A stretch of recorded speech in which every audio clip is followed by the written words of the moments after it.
I guess I've pretty much always been a sports fan from the time I was a little kid.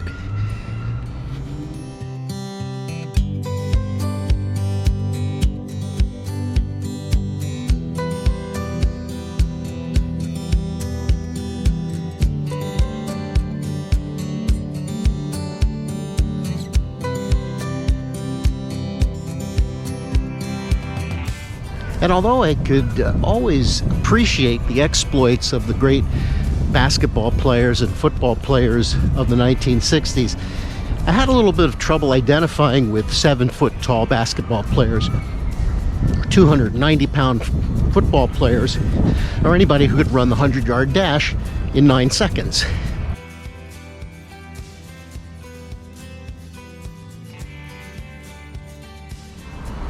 So that left a kid like me, of modest size, with very few role models athletically. Until I was about 13 years old. My dad took me to my first Lehigh wrestling match.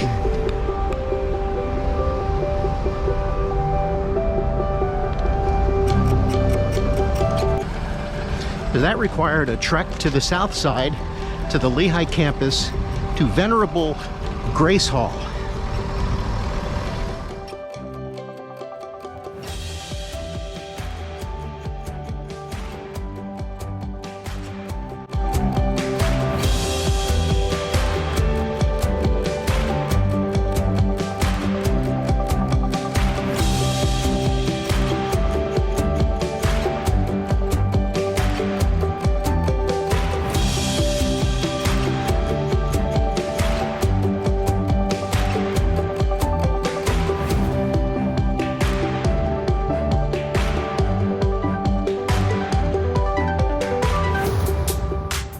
And so I clearly remember, like it was yesterday, sitting in this packed gym with probably 4,000 people. Most of them were men, and I think half of them were smoking cigars.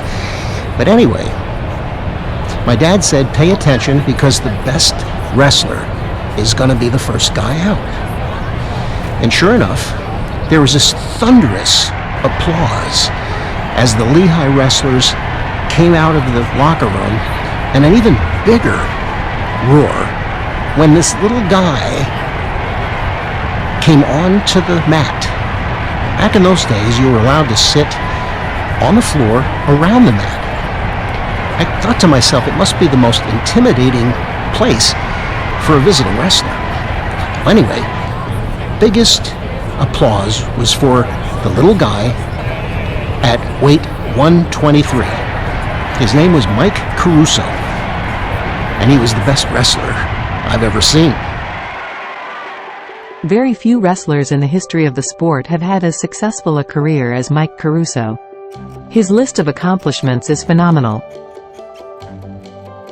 Voted into the National Collegiate Wrestling Hall of Fame in 1991, Caruso also is a member of the U.S. Amateur Wrestling Hall of Fame. He is Lehigh's only 3-time NCAA champion, winning titles in 1965, 1966 and 1967 at 123 pounds. A 3-time EIWA champion, Caruso won his last 50 bouts in a row, and his career mark of 57-1 is the best winning percentage in school history. His 32-1 dual record is second only to Kirk Pendleton, who was unbeaten in his 35 bouts. Caruso never lost an NCAA or EIWA tournament bout.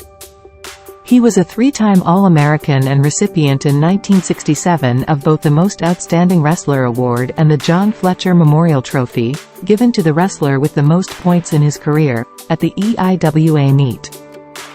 Mike Caruso's story is filled with several twists and turns which changed the trajectory of his life. Born in Newark, New Jersey in 1946, Mike grew up in an urban neighborhood. When he was 13, he ended up making a fateful decision. Upon finishing his elementary school education at Sacred Heart Catholic School in Newark, Mike had his choice of 2 Catholic schools for his 9th through 12th grade studies. For some reason, he chose St. Benedict's, the school that was farther away. Entering the 9th grade, Mike was 4 feet 11 and weighed 80 pounds. Too small for most sports, Mike tried cross-country, but his coach told him that he was too slow. Mike was heartbroken, but the coach introduced him to the school's wrestling coach. Despite having never wrestled, Mike would go undefeated in high school. Later, Mike learned that the other school he had considered did not have a wrestling program. He realizes that his entire life might have turned out differently had he chosen a different school. Mike was good enough to earn a college scholarship based upon wrestling and financial need. He enrolled at Lehigh University, a great academic institution with a great wrestling program. In those days, freshmen were not eligible to participate at the varsity level. When Mike's father died unexpectedly his freshman year, he seriously considered leaving school to return to Newark to support his family. Lehigh head coach Jerry Lehman intervened, telling Mike that he believed that his dad would never want for him to drop out and destroy his dream of having a better life.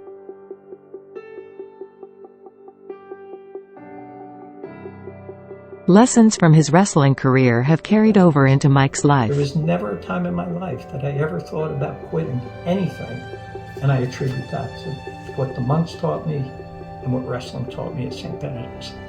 Wrestling taught him discipline. Wrestling taught him to suffer temporary setbacks without losing his dignity or desire to succeed. He learned how to deal with adversity.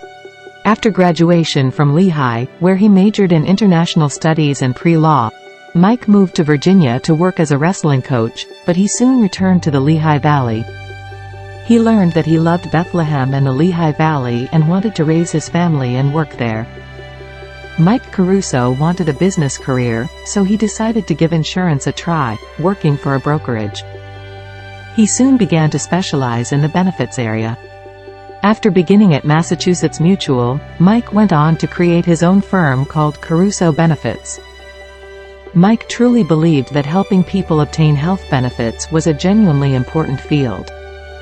He obtained great satisfaction from this profession. A lifelong theme began, one in which Mike Caruso has dedicated himself to serving and helping others. I could not have gone to college without a scholarship. But when you get a grant in aid, you have no idea who the donor is. So I owe some person a world of gratitude. And the only way you can repay that is to pay it forward. Mike is retired these days, but he remains active in his community. He has enjoyed as a hobby owning racehorses. In 2015, one of his horses won the Breeders' Cup Trophy. Mike's philanthropy has resulted in him earning several awards, and nothing makes him prouder than being honored by his alma mater St. Benedict's with their Medal of Honor. Closer to home, Lehigh has honored Mike by naming its wrestling facility in his honor.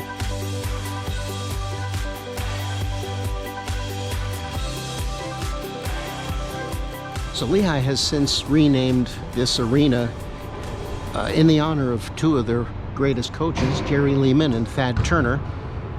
And they created a wrestling facility second to none, and that's named after Mike Caruso, one of the great sports legends in the history of Bethlehem.